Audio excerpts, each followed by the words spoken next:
Why worship God when so many bad things are happening? Because you've experienced, you've tasted and seen. You know He is good. He can hold your tears and your trust at the same time. I was worshipping the Lord one way, but the people inside Iran were worshipping Him a different way. We couldn't even talk. We couldn't pray. But tonight we worship God. It carries such oil, because it comes out of a choice of worshiping Him during persecution with pain.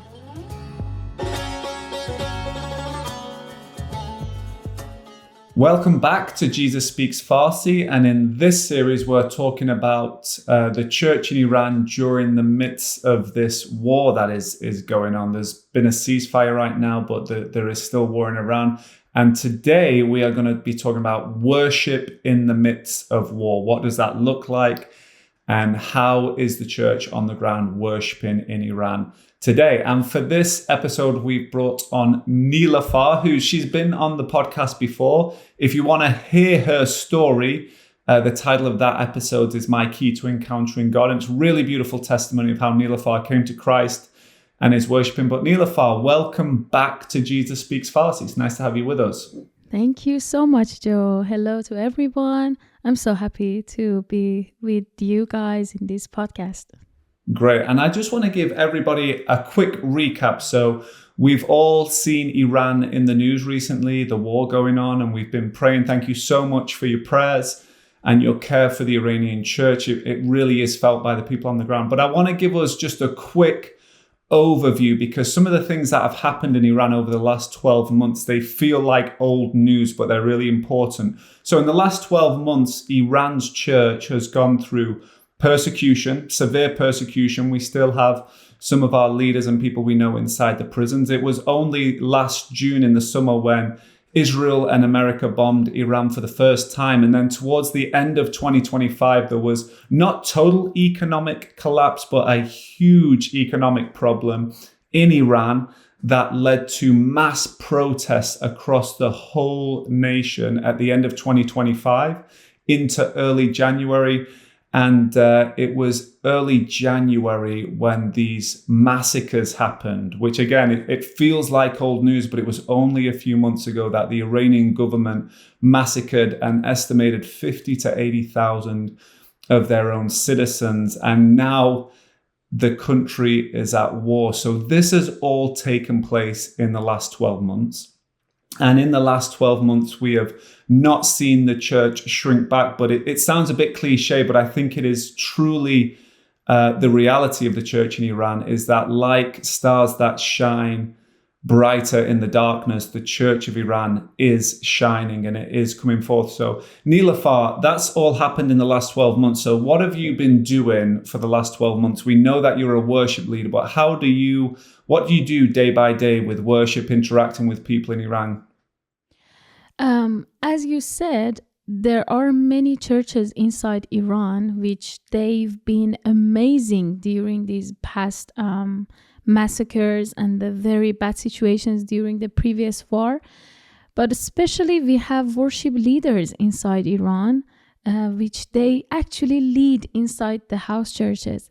So most of what I was doing, it was training worship leaders alongside Ruzbe and the other worship team.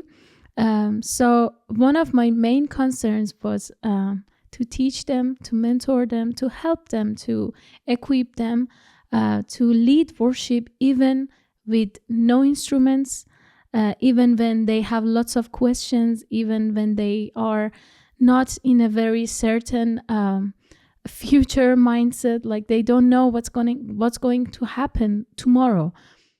Yeah, I want to jump in there because my church experience has predominantly been in the UK and in America where I live now. I mean, I've traveled, I've been involved with the Iranian church, so I know a bit. For those of us who live outside of the Iran region, when we think about training worship leaders, we think about, the Sunday morning production, making sure the sound is good, making sure we're picking the right songs, making sure people are on time, this kind of thing. And that is where many people's minds go to when we are talking about training worship leaders. Can you just dive in a little bit more the difference between the way we train worship leaders around the world and how you train worship leaders for those inside Iran? Yeah, sure. One of the things is that in our worship team, that I say that we train them, we mentor them.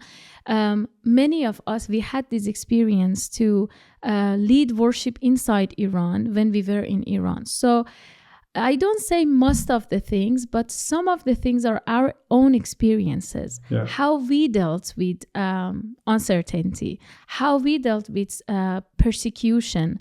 And even though we thought like the house church is so small, like maybe 3-4 people, but at the same time, I was the leader of the house church. So there was a responsibility I had to take.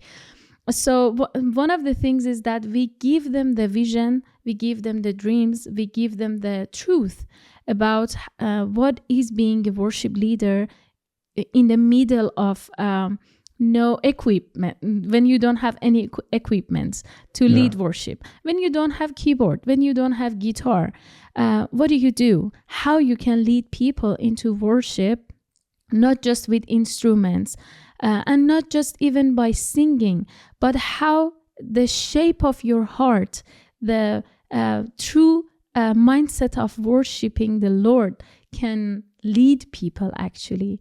As much as you are close to God and as much as you understand He is worthy of your praise and worship, even when you don't have a good voice, even if you don't have instruments, that shaped their worship, that shaped their theology about God, about worship. So this is one of the things. And the other thing is that we listen to people. Right now, we are not in Iran physically, but we need to listen to them. We need to hear their pains. We need to hear their journey, how they are going through their journey with Jesus. What is their what are their obstacles? Like, what are the things that we can help them? But mostly our own experiences about leading worship inside house churches, and train them, mentoring them with truth, with telling them the truth. Yeah, so it leads me to this next question. We've been able to spend quite a bit of time over the last few months together, and I've observed and watched and seen a little bit of your journey. And one thing that really blew me away was after the massacres in January, it was an incredibly hard time for many Iranians. You know, people lost loved ones. The whole nation suffered and went through trauma. And one thing I saw you do and we did as an organization was this lamenting worship. We went through the book of Lamentations and I watched you, worship and weep at the same time. What are your takeaways from that moment of this kind of lamenting worship? Because it's not something we typically do in churches that I've attended in the West. In one word, if I want to summarize it, it will be painful, but beautiful. When I think about the massacre that happened and I've lost my dear ones, there is nothing in my mind but crying, because I've lost them. I don't have them anymore. I cannot text them anymore. They are real people that we've lost, not just me, many people. But in the Gospel of John, actually the lament journey was really related for me to one of the verses that Jesus is talking about, seed, in Gospel of John. In the Gospel of John, in chapter 12, he says actually, unless a kernel of wheat falls to the ground and dies, it remains only a single seed, but if it dies, it produces many seeds. So in my own lament journey, what was happening was that I felt dying seed. I felt the truth of this picture. So many times I was just reading it, but that was a moment that I was leaving it. I was leaving this picture that there is a power in dying, actually. And, when the seed is dying, it's not beautiful to hear. Always the fruitfulness, having testimonies, these are beautiful. But, the testimonies and being fruitful, it doesn't happen if the seed doesn't die. Yeah. So it was, yeah.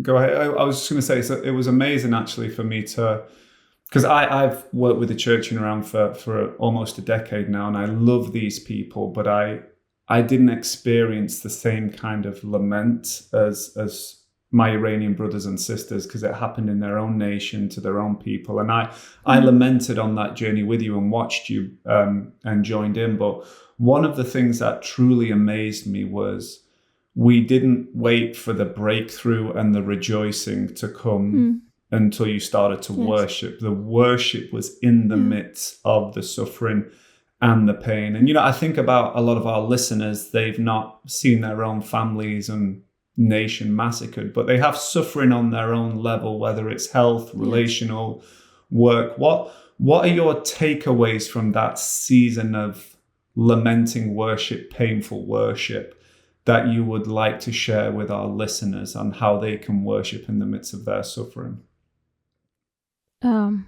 That we have a beautiful God, that we have a good God, that there is a truth behind all the pain and darkness that we see, that sometimes we experience them. And the most important thing is that worshiping this God, worshiping the good God, is actually that much powerful, that can hold your tears and your trust at the same time. You can trust him with pain. You can trust him with tears in your eyes, as David was doing the same. Like when we read the Psalm 23, in the 2-3 verses, he says that I know I have a good shepherd. I don't lack anything if I have him. But if even I go through the valley of the shadow of death, I know his strength will be, he has this mindset. He has this picture that I can have pain. I can have tears in my eyes.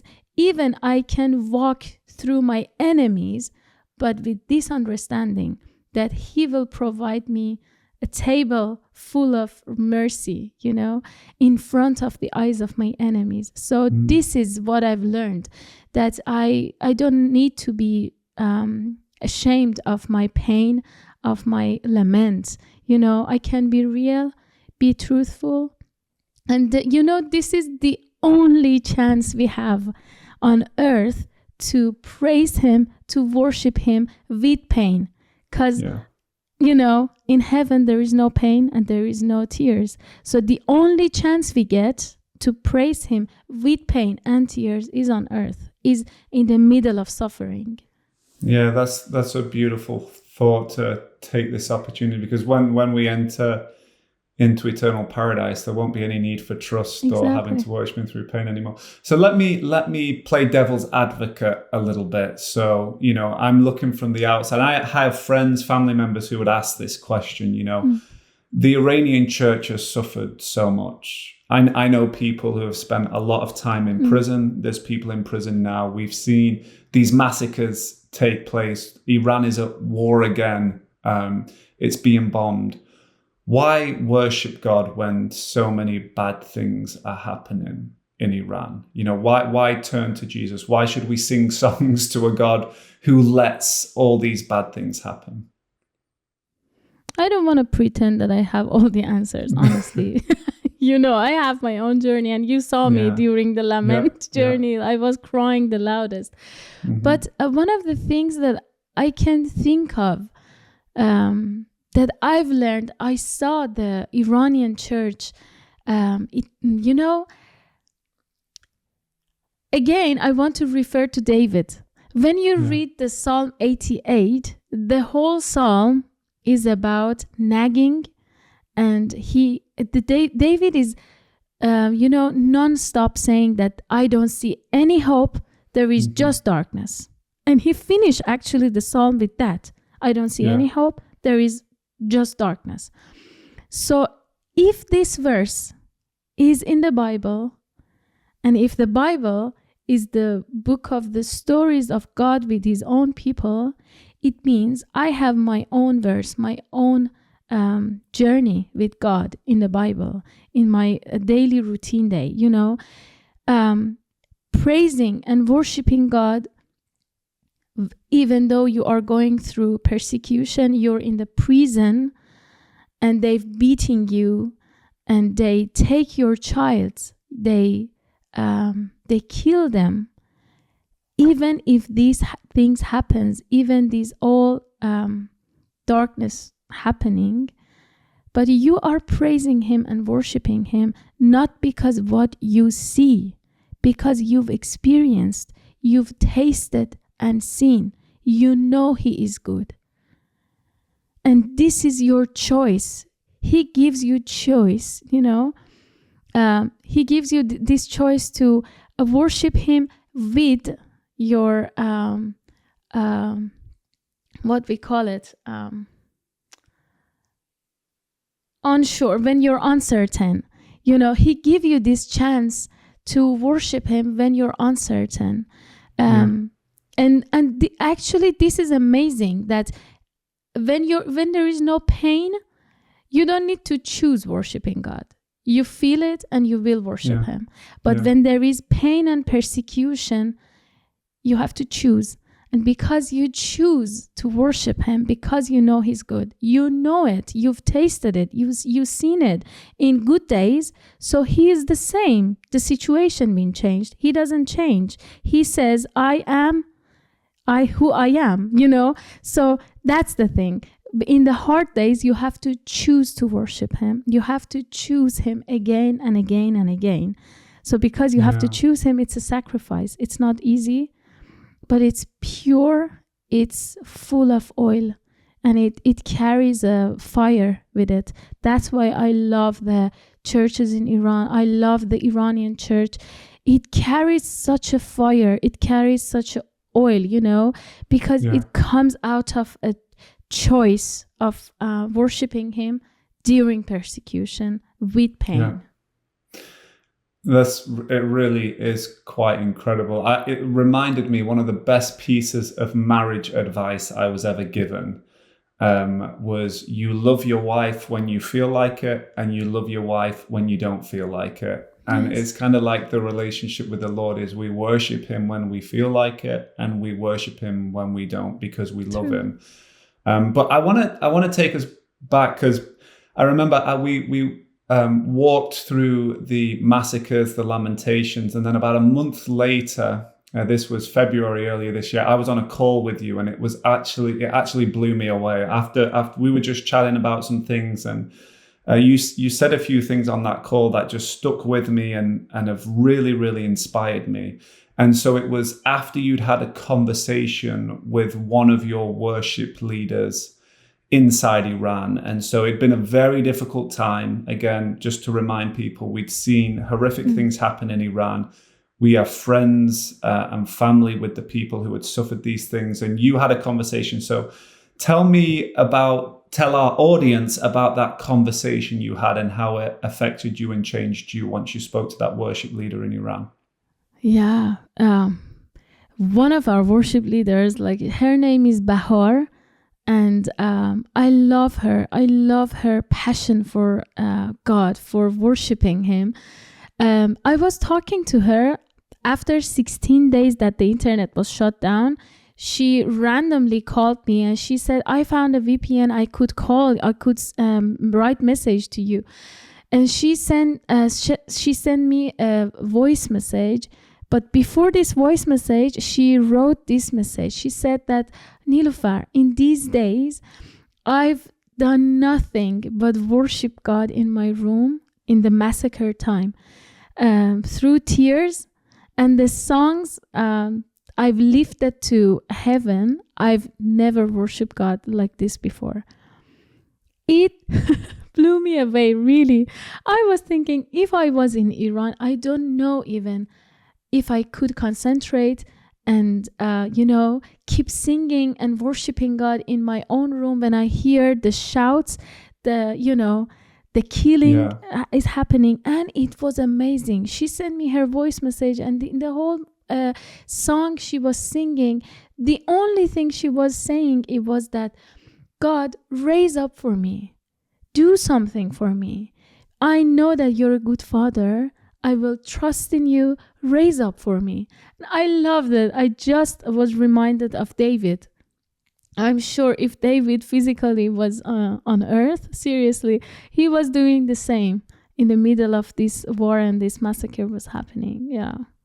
Yeah, I remember that vividly. You said, I think one of the things you said to me on that call was, Joe, I was worshipping the Lord one way, but the people inside Iran were worshipping him a different way because they'd experienced and joined in his suffering and this kind of thing. And it's quite amazing. Something I want to learn from. But I want to move us on a little bit to something different because I've seen this as well in the last few weeks, which I think is beautiful. So this is during the war. This is in the last few weeks. And what I've seen you do and some other members of the team is these worship events in different places around the world. And with war and politics, and there's so many different opinions and people, some people say we should do this, some people say we should do this, we should fight, we should not fight, blah, blah, blah.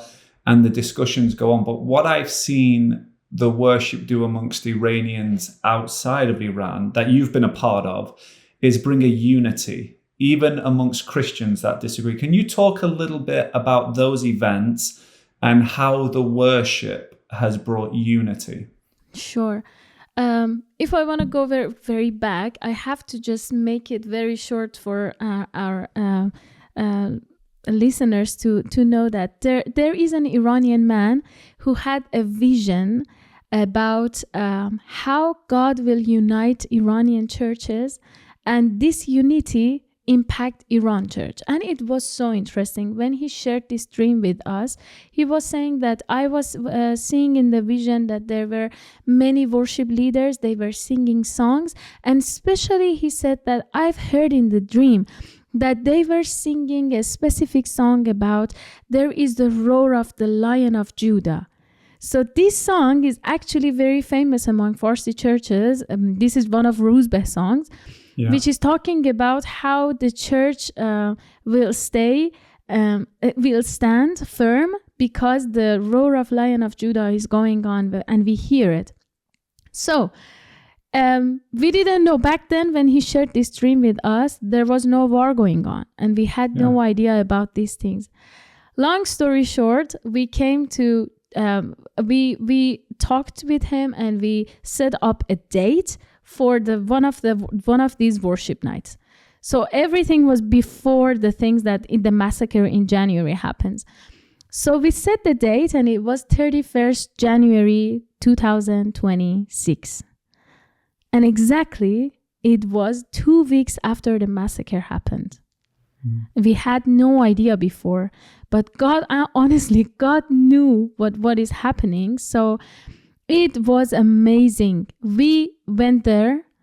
We were about 7-8 worship leaders on the stage, and about 820 people, they came. Many Iranian pastors, they came from all over Europe, not just Netherlands. So people, they came and they worshiped loudest. Like to the point that many of them, they were saying like in the past 2 weeks, because all was going on in Iran, we were shut, like we couldn't even talk, we couldn't pray. But tonight we worship God. So one of the things that was phenomenal was that whole worship night was streaming through satellite. You know, internet in Iran was shut down and the only thing was the satellite. So last week, come forward to last week. Last week, I received a message from a lady from north of Iran. And she said, Niloofar, randomly I could connect to internet. I wanted to message somebody. Before last night, I was so down. And although she's a believer, she was saying like, I had a lot of the suicide thinkings. Yeah. I was thinking like, what is the point of living? Like, I don't see any future. She said like randomly, I was just changing the channels on satellite and I saw that one of the Persian satellites, they were showing the Netherlands worship night in their satellite as a repeated. So she was saying like for about 4 hours, I worshiped with you guys. Wow. And after that, I wasn't the same person. I was thinking of why I was thinking about suicide. I have a reason to leave. I have to do something for my neighbors. I have to be a hope. I have to be a light for my neighbors. So Amazing. it was amazing that how God honestly used this vision, used this dream, the unity of the churches of worship impacted Iran. If the whole point was this lady, God was doing his job, seriously. Yeah. I love that, yeah.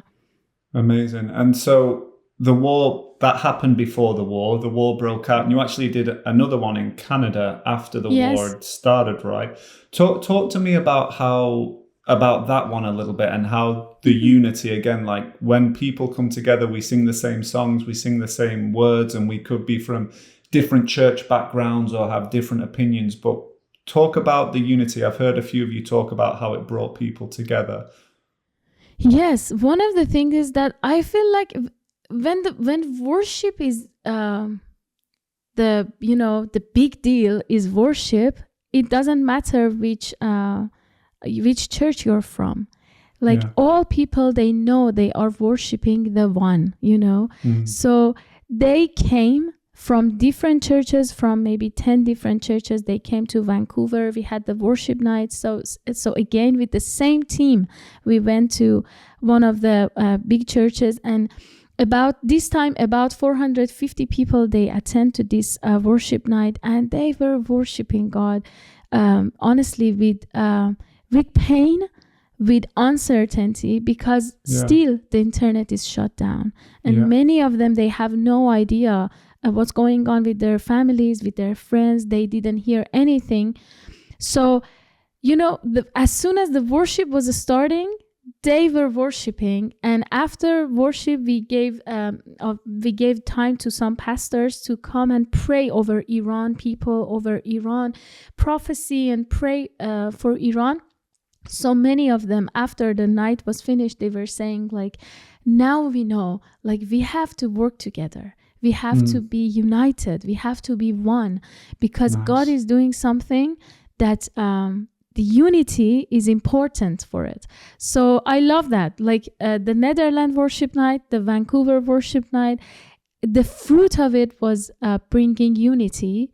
And honestly, this unity impacted many lives in Iran, because both of these worship nights, they were showing on satellite. So many people inside Iran, they had the chance to see the worship night and worship with us.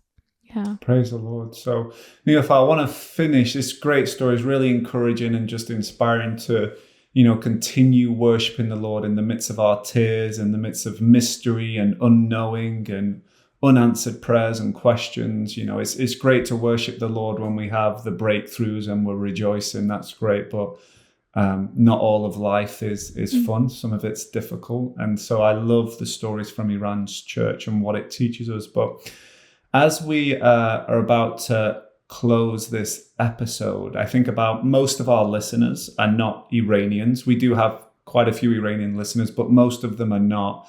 How would you encourage them to worship and to pray as they think about Iran and the Middle East and everything going on right now? What would you encourage them with? I especially want to thank them first for being with Iran Church in their prayers. This is the most help they can give to Iran Church. When they pray, something is happening. Every one of them, when they are praying about Iran, I'm sure something like a breakthrough, it comes to our soil, our country. The first thing is, thank you for praying for Iran Church. Thank you for praying for Iranian people, for inside the country and even outside the country, because many of the Iranian people, they are living outside, and they live daily by not knowing what's going to happen to their family and friends. So honestly, they are living in shaking daily life, and they don't know what's going to happen. So the very first thing is that I encourage you to keep praying for us, keep praying for Iran, keep praying for our people.